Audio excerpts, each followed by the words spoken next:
Ladies and gentlemen, today we have entered a brand new phase in America's fight for survival. Guys, President Donald J. Trump is not holding back. He has officially gone scorched earth on the radical left. And just hours ago, FBI Director Kash Patel dropped evidence that's so shocking, so undeniable, that it changes everything that we thought we knew about the Charlie Kirk assassination case. Now, for weeks, the media has told you that this was just another lone gunman story, another random act of violence, but Kash Patel's revelations show it wasn't random at all. DNA evidence, digital footprints, secret group chats, even a destroyed note covered through forensic traces, all of it points to something bigger, something darker, and far more organized. And Trump's response? He's unleashing the full weight of the federal government, RICO charges, terrorist designations, and a crackdown the likes of which America hasn't seen in decades. The left wanted chaos. They wanted intimidation.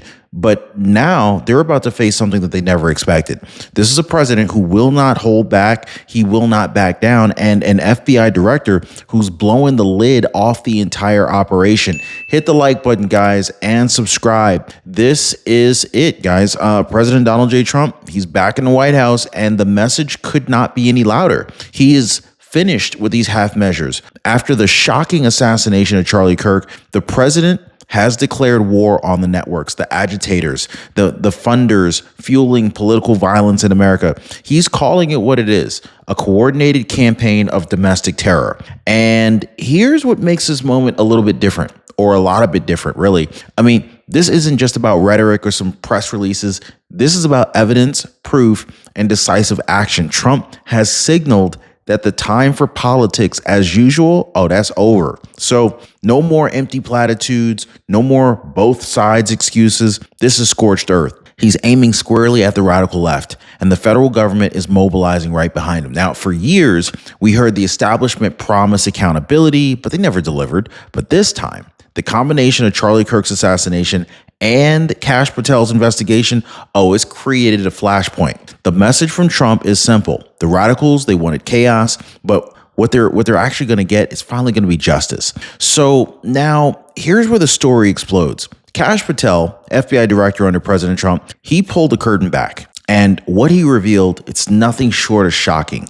Now, first, the assassination is refusing, or I should say, first, the assassin or alleged assassin, he's refusing to cooperate. No confession, no cooperation, total silence. But silence doesn't erase evidence. And the FBI, they have it in spades. In fact, Kash Patel, he confirmed that DNA hits directly tie the suspect to a screwdriver that was found on a rooftop and a towel that was wrapped around the firearm that was dumped in a ravine. Now, this isn't hearsay. This isn't theory. This is forensic proof that puts the weapon in the suspect's hands. Second, Kash Patel revealed something very chilling, okay? Investigators recovered a destroyed note using forensic techniques. They were able to confirm its content. And that particular note, it's spelled out in black and white. The suspect declared that he had the opportunity to take out Charlie Kirk, and he intended to do it. So this was an impulse. This was premeditation. We talked about this. I called it, didn't I? So I called this days ago. Third, the FBI traced cell phone tower data and pulled entire chains of text messages between the suspect and his live partner, which, by the way, was a live-in partner, okay? They identified Discord groups, Discord chats with scores of individuals. These weren't random conversations. They were essentially hubs of radical chatter, connections that investigators believe helped to fuel and justify the violence. Now, if that wasn't enough, the suspect's own family has turned their back on him. They're testifying to the FBI that he had become radicalized, immersed in left-wing ideology, and increasingly extreme in recent years. So Kash Patel didn't speculate. He laid out the facts, DNA, tests, Discord groups, the notes, the ideology, everything was out there, the text messages. But not only that, he put it all together. This was a silent assassin, physical evidence, digital trails, and a documented motive. Kash Patel didn't just transform this case from what it was. He actually showed that this case is a lone wolf tragedy, and it's also got a roadmap of radicalization and terror weaved into it. So guys, that's where we are tonight. And so here's a question that you really need to ask yourself. What is President Trump going to do with this information? Like, how does scorched earth actually look when the evidence is this overwhelming, right? Well, let's face it. Insurance companies, they profit when your Medicare plan costs more and covers less. And let's be honest, they're not on your side. This is why I partner with Chapter. They flip the script and they make sure that your Medicare plan works for you, not for the insurance company. Now, Leslie Taylor, she won that fight. She saved $1,000. Sharon, too, she also won, getting her coverage restored. So here's the choice. Do you want to let insurance companies keep winning? Or do you want to do what most people already are doing and take back control? Well, most people, they're dialing the phone number at the bottom of your screen right there, or they're visiting askchapter.org/Ron. The phone number is 909-563-8279. So yeah, let's talk about the president himself. Donald J. Trump is not mincing words. He's not hedging. He's not saying, well, let's just go ahead and wait and see. No. He is already moving to label Antifa and other radical left organizations as domestic terrorist groups. And that single move changes everything. Why? Because once you slap that label on, the government gets a whole new toolbox. RICO statutes, the same laws that are used to dismantle the mafia and drug cartels, asset seizures, stripping the money that bankrolls this violence, expanded surveillance authority, the ability to track the networks, not just the individual shooter. Trump is making it very clear. This isn't about one assassin. This is about the web of enablers, funders, and agitators who just keep fanning the flames. He's vowed not only to prosecute the shooter who killed Charlie Kirk, but to dismantle the entire support structure that created him. So this is what scorched earth means in practice. It means taking the fight directly to the source, the radical left organizations that thrive on chaos. It means flipping the script, making the organizers feel the heat for once. And it's not just rhetoric. Trump says the DOJ and the FBI are already preparing the cases. So think about the weight of this moment. For years, leftist agitators have hidden behind the excuse of protest. They torch buildings, attack police, disrupt communities, and then they claim protection under free speech. But Trump has drawn the line. He's saying, look, protest all you want, but political terrorism ends now. And so here's where it gets predictable, okay? The left and their media allies, they're already running the same tired playbook. Instead of focusing on the evidence that Kash Patel laid out, the DNA, the note, the chats, the ideology, they're trying to flip it back onto Trump. I mean, we've seen this movie before, haven't we? Back in 2016, 2017, 2018, every time Trump opened his mouth, they screamed incitement. If he criticized a journalist, it was inciting violence. If he held a rally, it was stoking hate, right? They twisted every word into a weapon. But now we have direct, documented incitement from radical left influencers and groups. And we have text messages and chat logs. So we even have families that are saying that their own son was radicalized by left-wing ideology. And what do we hear from CNN, from MSNBC, from the Washington Post? Silence, deflection, excuses. That's all we hear. So no, that's the other thing. They'll say, oh, no. Don't look at the shooter. Don't look at the networks. Don't look at the evidence. Just blame Trump again, right? That's the gaslight. And they're hoping that you don't notice the double standard. But guys, we are noticing, and I'm calling it out every time I see it. Millions of Americans see the hypocrisy. They know the media is running cover while communities burn, and they know that the left has weaponized outrage to dodge accountability. And so now, with Kash Patel's evidence out in the open and Trump's scorched earth plan on the table, the spin is falling apart. This isn't just about pointing fingers. This is about whether America has the backbone to confront political violence head on, even when it comes from the left. So if the left is already panicking and the media is scrambling, what happens when Trump ties this crackdown directly to Charlie Kirk's own final words? Well, that's where this gets emotional, because his life was stolen from him. Charlie Kirk sent one final message, a message that now echoes like a warning from the grave. Stephen Miller shared it with the world. Kirk said, we must dismantle and take on the radical left organizations that are fomenting violence in this country. Let that sink in, guys. This wasn't a casual comment. This wasn't a debate stage soundbite. This was the last message before an assassin cut him down. And that message wasn't vague. It was crystal clear. Kirk named the threat. He pointed directly at the networks of radical agitators spreading hate, chaos, and disruption. Now, President Trump has picked up that torch. He's made Charlie Kirk's words the rallying cry of his scorched earth strategy. Trump isn't reacting to a tragedy. He's acting on Charlie Kirk's last call to action. That transformed this fight from political to personal. And it raises the stakes because when a man is assassinated for his beliefs and his last words are to fight the very ideology that killed him, ignoring that call is not an option. So this is where emotion meets power. Charlie Kirk's blood on the ground, we see it, okay? And his words are now fueling the president of the United States. This is not a headline. That is history in motion. So here's how that call is being answered. Trump isn't just talking. He's taken the boldest step yet, openly supporting the move to designate Antifa and all these other radical left organizations as domestic terrorist groups. So why does this matter? Well, it matters because it unlocks the full weight of federal law. Terrorist designations allow expanded surveillance powers, the ability to track communications and networks before violence happens, financial disruption, freezing accounts, seizing assets, and cutting off donors who bankroll riots and chaos, RICO prosecutions, hitting not just the foot soldiers, but the organizers, the funders, the puppet masters that are pulling the strings behind the scenes. Trump himself pointed to crimes that are already committed. Leftist agitators throwing bricks at ICE and Border Patrol vehicles, torching communities like Portland, turning American cities into war zones. He's not exaggerating. We've all seen it. And now he's saying enough. He's saying enough. So think of what this means. For years, these groups have hidden behind the First Amendment. They've cloaked arson, riots, and intimidation as protest, right? But under this new designation, the mask is ripped off. They're no longer protesters. They're terrorists. And then they'll be treated as such. So that's scorched earth. That's Trump drawing the line in history. Now, if Charlie Kirk's last message lit the fire, Trump's terror designation unlocks the tools. Then the next battlefield is clear.